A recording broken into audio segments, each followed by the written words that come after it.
selamat pagi kepada Ibu dosen penguji. Perkenalkan, nama saya Isna Suci. Saya peserta UNKIM untuk PPG UNB tahun ajaran 2020. Tahun masuk saya tahun 2020, nomor NIM 20301023, nomor seleksi 2015-03-604177, jenjang program PPG. Berikut kartu ujian saya. Berikut saya akan video praktik pembelajaran tentang teks laporan hasil observasi. Assalamualaikum warahmatullahi wabarakatuh.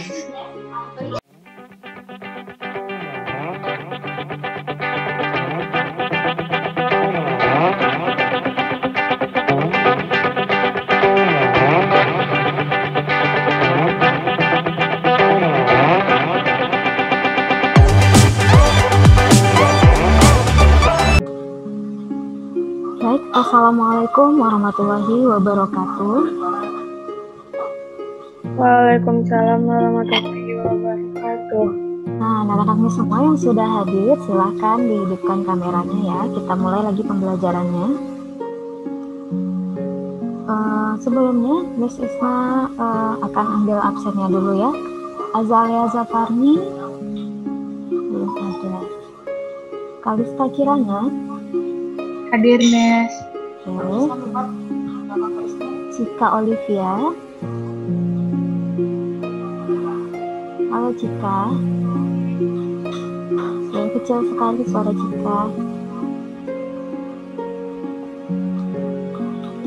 Dea Rindia Razana. Halo Razana.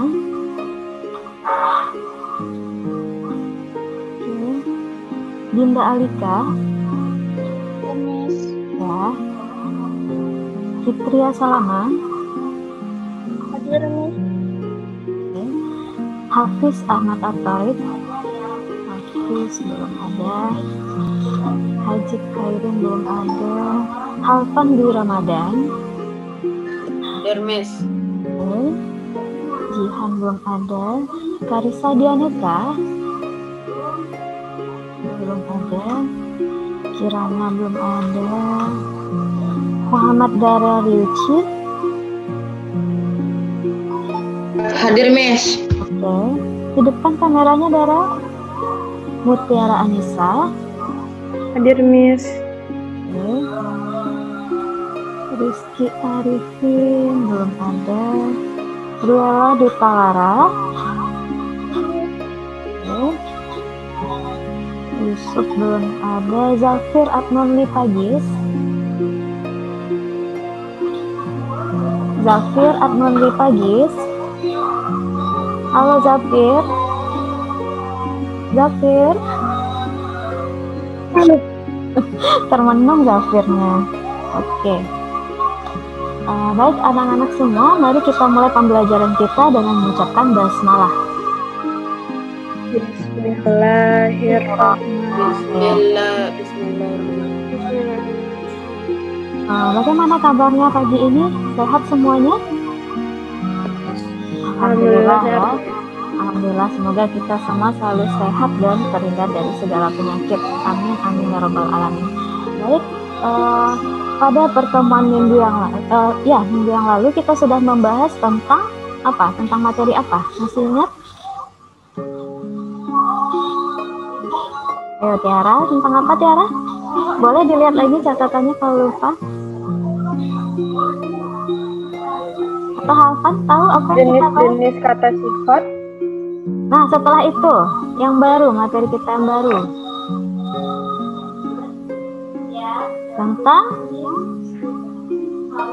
Tentang menentukan gagasan utama teks laporan hasil observasi ya. Oh iya. Wah ya, jadi hari ini kita akan melanjutkan lagi, lanjutan dari gagasan utama. Sekarang kita akan meringkas sebuah teks laporan hasil observasi. Sebelumnya kita akan lihat dulu beberapa slide berikut ini. Sebentar.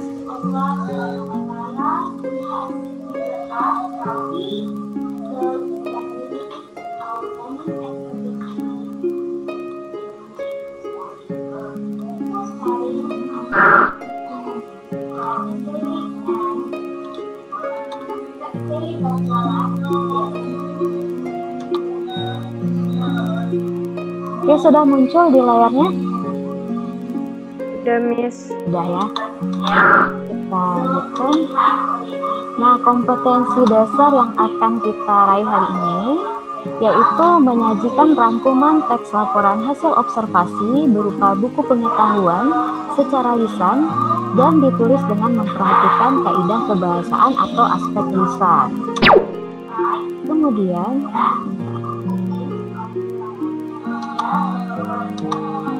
indikator pembelajaran yaitu menulis rangkuman teks laporan hasil observasi dengan memperhatikan kelengkapan struktur dan kaidah kebahasaan teks laporan hasil observasi. Sedangkan tujuan pembelajarannya adalah siswa mampu menulis rangkuman teks laporan hasil observasi dengan memperhatikan kelengkapan struktur dan kaidah kebahasaan teks laporan hasil observasi. Jadi dari pembelajaran hari ini, manfaatnya adalah kita nanti akan mampu membuat rangkuman dari sebuah teks laporan hasil observasi. Masih ingat laporan hasil observasi itu tentang apa kemarin, Zafir? Ayo, Zafir. Atau Halfan masih ingat Halfan tentang apa teks laporan hasil observasi yang kita pelajari minggu yang lalu?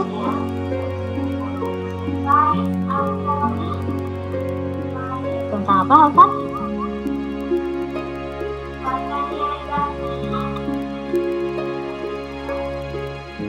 Atau ada murid-murid yang lain yang tahu? Mungkin ya, tentang apa?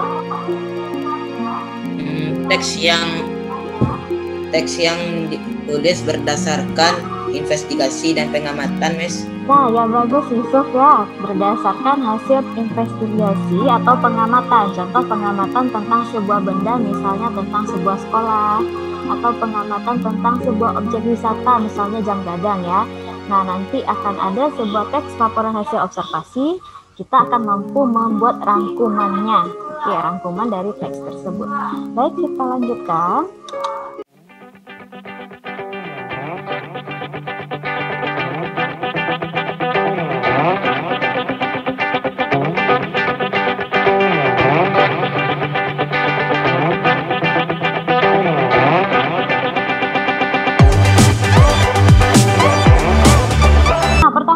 Lihat dulu pengertian teks laporan hasil observasi. Anak-anak Miss sudah pernah mendengar kata observasi sebelumnya? Sudah pernah? Sudah pernah. Oke, Yusuf bisa memberikan pendapat apa itu yang dimaksud dengan observasi? Teks yang menjelaskan suatu investigasi, Miss. Oh, berarti menurut Yusuf observasi ada investigasi ya? Ada pendapat yang lain? Mungkin Hajid ya, Miss. Berikan pendapatnya. Terima kasih Yusuf. Halo Hajid, ada? Miss. Ya, Miss. Ya. Hajid, menurut Hajid observasi itu apa, Hajid? Merupakan teks yang diberikan secara sesudah kita mengobservasi sesuatu, Miss. Oh, berarti setelah kita mengobservasi atau mengamati sesuatu ya?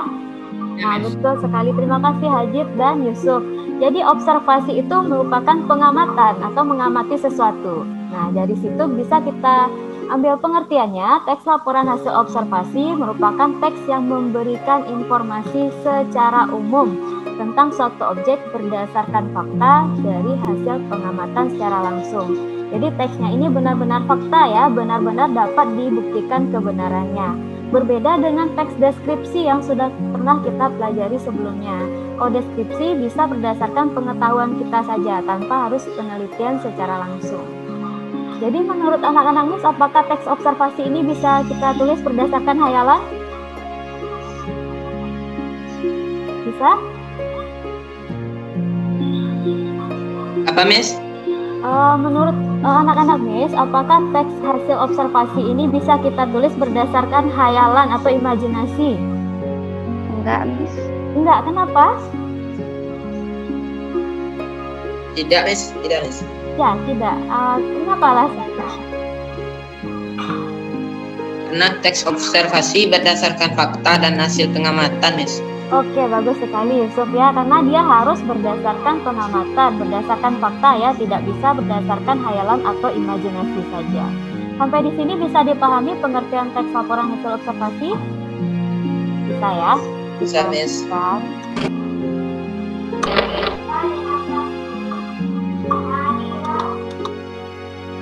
Nah, sebelum kita merangkum sebuah teks laporan hasil observasi, kita harus tahu dulu apa sih struktur dari teks laporan hasil observasi. Nah, strukturnya ada 3. Yang pertama namanya pernyataan umum. Pernyataan umum itu biasanya letaknya di paragraf pertama, yang berisi pembukaan atau informasi umum dulu tentang hal yang akan dia sampaikan. Yang kedua ada namanya deskripsi bagian. Nah, deskripsi bagian ini berisi pembahasan lebih lengkap atau lebih mendetail tentang apa yang diobservasi. Terakhir ada namanya deskripsi manfaat. Itu biasanya letaknya di paragraf terakhir atau bagian penutup. Itu isinya tentang manfaat dari objek yang kita amati. Jadi ada 3 strukturnya, ada pernyataan umum di paragraf pertama, ada deskripsi bagian di paragraf berikutnya, dan ada deskripsi manfaat itu di paragraf terakhir ya. Jadi ini 3 struktur teks laporan hasil observasi. Bisa dipahami 3 struktur ini? Bisa, Miss. Oke, kita lanjutkan. Nah, kaidah kebahasaan dalam teks laporan hasil observasi ada 4. Pertama, itu sudah pernah kita pelajari tentang kata benda. Kata benda itu ada buku, meja, lemari, dan lain-lain. Kalau kedua, ada verba atau kata kerja, yaitu yang menggambarkan pekerjaan. Misalnya, membaca, membuka, melihat, dan lain-lain. Ketiga, ada konjungsi atau kata lainnya kata hubung. Contohnya ada tetapi, kemudian, dan lain-lain. Setelah itu yang terakhir ada pronomina. Itu istilah dengan arti kata ganti ya. Jadi kalau ada nanti istilah pronomina, artinya itu kata ganti. Kata ganti nama orang. Contoh mereka, dia, itu, saya, dan lain-lain ya. Kemudian, nah ini dia langkah-langkah merangkum teks laporan hasil observasi. Pertama, kita baca dulu teks itu secara keseluruhan. Setelah kita baca secara keseluruhan, barulah kita tandai atau kita catat mana yang merupakan gagasan utama dari setiap paragrafnya. Seperti yang sudah kita pelajari pada minggu yang lalu kan, menentukan gagasan utama. Nah, nanti kalau udah dapat gagasan utama dari setiap paragraf itu, baru kita gabungkan dia dengan bahasa kita sendiri menjadi sebuah ringkasan ya. Nah, kalau tadi pengertian teks laporan hasil observasi, sekarang pengertian gagasan pokok atau mungkin di SD sudah pernah dipelajari ide pokok ya.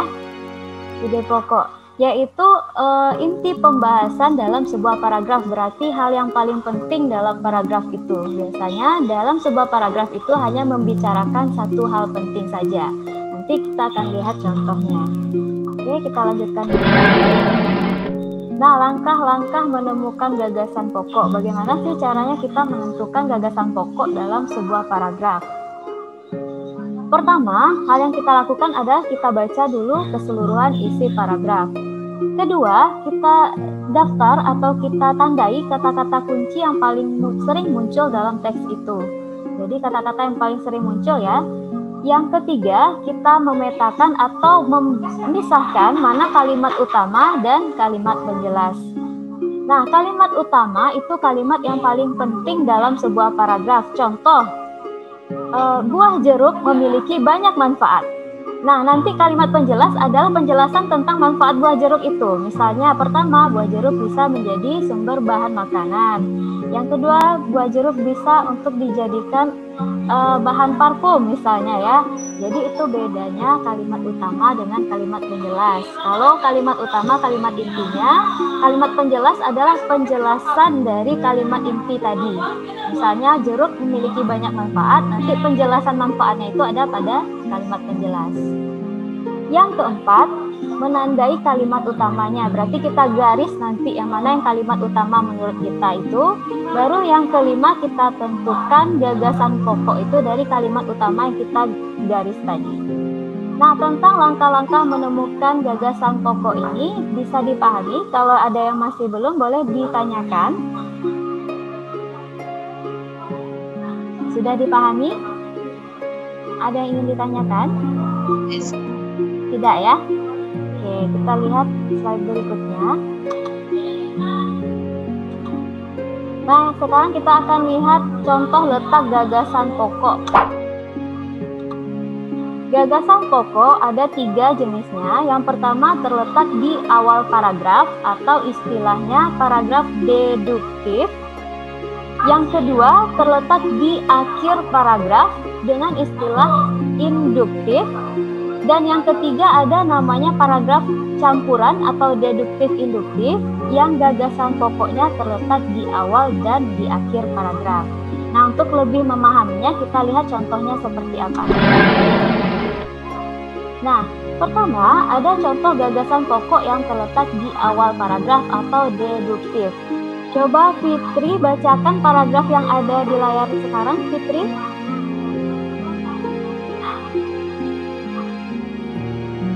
Halo Fitri. Oke, dari Jenderal Khalid tuh ya.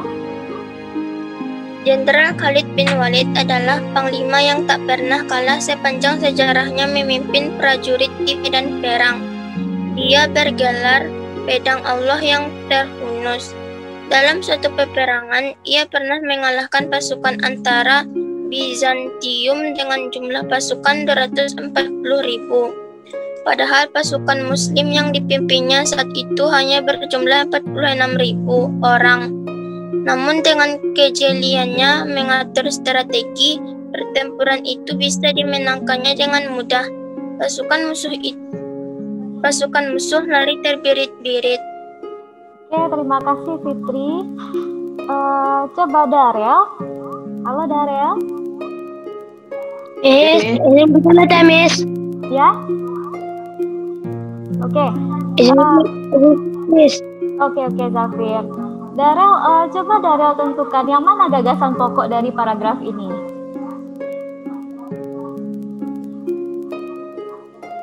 Jenderal Khalid bin Walid adalah panglima yang tak pernah kalah sepanjang sejarahnya memimpin prajurit di medan perang, Miss. Oke, bagus ya, betul ya Darel ya. Jadi inilah contoh gagasan pokok yang terletak di awal ya, kalimat deduktif. Nah, di paragraf deduktif ini kalimat utamanya itu yang ditebalkan ya, yang dibuat dengan huruf bold itu, ya kalimat pertama. Jenderal Khalid bin Walid adalah panglima yang tak pernah kalah sepanjang sejarahnya memimpin prajurit di medan perang. Nah, kalimat-kalimat yang mengikutinya selanjutnya ini adalah kalimat penjelas yang menjelaskan bagaimana sih sejarahnya Jenderal Khalid ini menang di peperangan ya. Jadi dari sini bisa kita lihat bedanya kalimat utama dengan kalimat penjelas. Kalimat utama ini kalimat intinya, yang lain itu dia menjelaskan kalimat yang pertama tadi. Oke, ini dia contoh paragraf deduktif. Bisa dipahami contoh ini? Bisa? Bisa, Miss. Oke, bisa ya? Bisa, Miss. Oke, bagus. Nah, kita lihat contoh gagasan pokok yang kedua lagi. Nah, gagasan pokok kedua kebalikan yang tadi. Kalau tadi di awal, sekarang di akhir atau induktif. Halfan, ada Halfan? Ya, Miss. Halfan, tolong bacakan paragraf yang ada di depan, Halfan. Karya sastra merupakan hasil olahan imajinasi pengarangnya. Pengarang harus membebaskan imajinasinya agar hasil karyanya berkualitas. Tanpa daya imajinasi, mustahil seorang pengarang berhasil menciptakan sebuah karya sastra bernilai tinggi. Oleh karena itu, imajinasi merupakan aspek penting dalam proses penciptaan karya sastra. Oke, terima kasih Halfan. Hajib. Halo Hajib. Halo Hajib, masih ada Hajib? Oke, nggak kedengeran ya. Karisa ada? Karisa? Ada, Miss. Oke, Karisa. Nah, menurut Karisa, yang mana merupakan gagasan pokok dari teks yang ada di layar kita ini?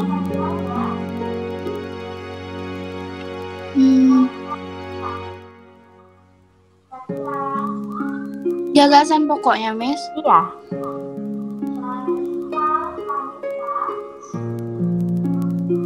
Nah, ini kan gagasan pokok yang terletak di akhir. Berarti yang mana gagasan pokoknya, Karisa? Coba dibacakan.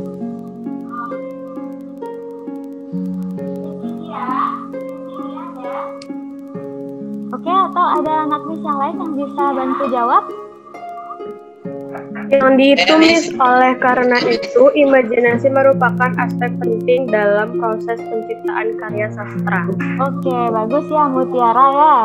Berarti kalau gagasan pokok teks induktif itu dia letaknya di kalimat terakhir ya. Ditandai biasanya dengan kata hubung oleh karena itu, oleh sebab itu ya.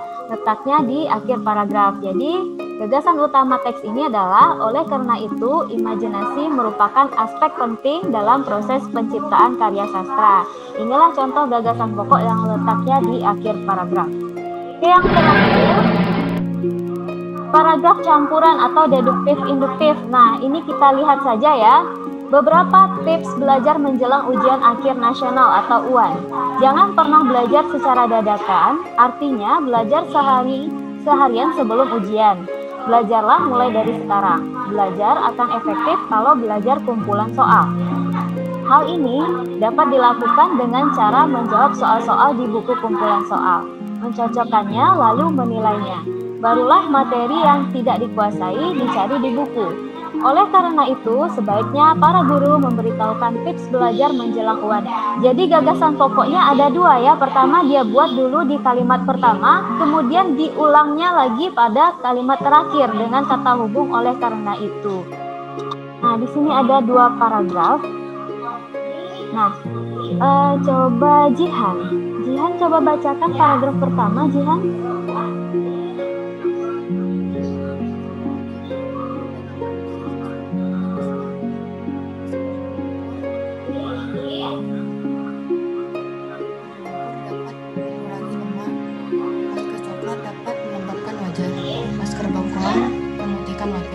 Oke, terima kasih Jihan.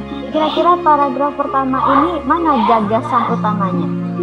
Siapa yang bisa menjawab? Diskus nilai untuk tambahan nilai Memiliki banyak fungsi. Masker wajah memiliki banyak fungsi sesuai dengan jenisnya. Oke, Farah dan Tiara ya, bagus.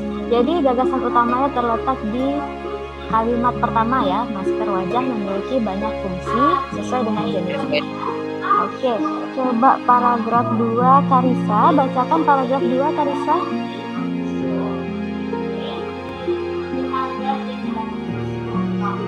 Halo Karisa. Ya, coba Yusuf, silakan. Memakai masker wajah dapat menyehatkan dan menghaluskan kulit. Gunakanlah secara teratur untuk mendapatkan hasil maksimal. Oleh karena itu, gunakan jenis masker yang sesuai dengan manfaat yang ingin kita peroleh. Nah, yang mana gagasan utamanya? Memakai masker wajah dapat menyehatkan dan menghaluskan kulit. Oke. Memakai masker wajah dapat menyehatkan dan menghaluskan kulit. Iya, ringkasannya berarti itu gabungan dari gagasan utama paragraf 1 dan paragraf 2. Jadinya seperti ini. Nah, masker wajah memiliki banyak fungsi sesuai dengan jenisnya. Oleh karena itu, kita tambah kata hubung. Oleh karena itu, gunakan masker wajah yang sesuai dengan manfaat yang ingin kita peroleh ya. Oke. Nah, sampai di sini bisa dipahami ya. Ya, oke. Nah, inilah kira-kira contoh bagaimana kita membuat ringkasan. Jadi kita gabungkan gagasan utama dari setiap paragrafnya.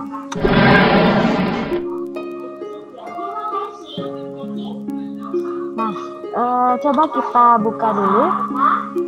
Contoh teks laporan observasi halaman 98 sampai 99.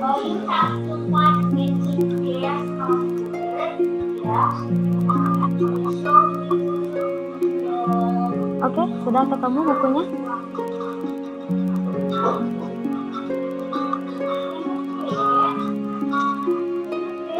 Halaman 98 sampai 99. Yang pupuk organik itu. Oke, udah ketemu ya. Coba kita hitung berapa paragraf di dalam teks berjudul pupuk organik itu. Coba dihitung berapa paragraf yang ada di sana. 4 paragraf ya. Nah, 4 paragraf. Nah, berarti tugas kita 5 atau 4? Oh iya, 4 ya. Berarti yang di halaman 99 itu masih sambungan dari 98 ya. Oke, berarti ada 4 paragraf.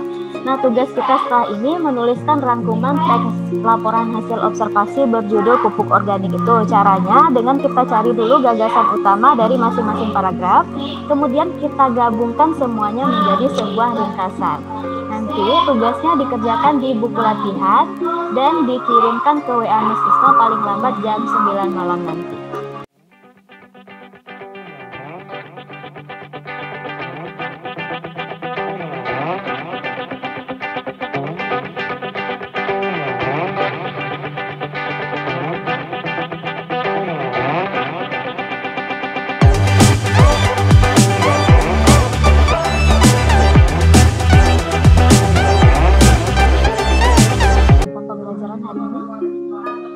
Alhamdulillah menyenangkan ya, kita bisa belajar tentang bagaimana meringkas teks laporan hasil observasi. Ibu harap pembelajaran ini bisa kamu ulangi kembali di rumah sehingga kamu bisa lebih memahaminya. Nah, kesimpulan pembelajaran kita hari ini ada tiga hal yang bisa kita lakukan dalam melaksanakan atau meringkas sebuah teks laporan hasil observasi. Yang pertama apa? Ya betul, kita harus membaca dulu keseluruhan teks laporan hasil observasi tersebut. Kemudian yang kedua, ya betul sekali, yang kedua kita harus menentukan gagasan utama dari setiap paragraf dalam teks laporan hasil observasi tersebut. Dan yang ketiga kita menyatukan gagasan utama tersebut menjadi sebuah ringkasan teks laporan hasil observasi itu. Oke, bisa dipahami anak-anak semua? Ya, alhamdulillahirabbil alamin.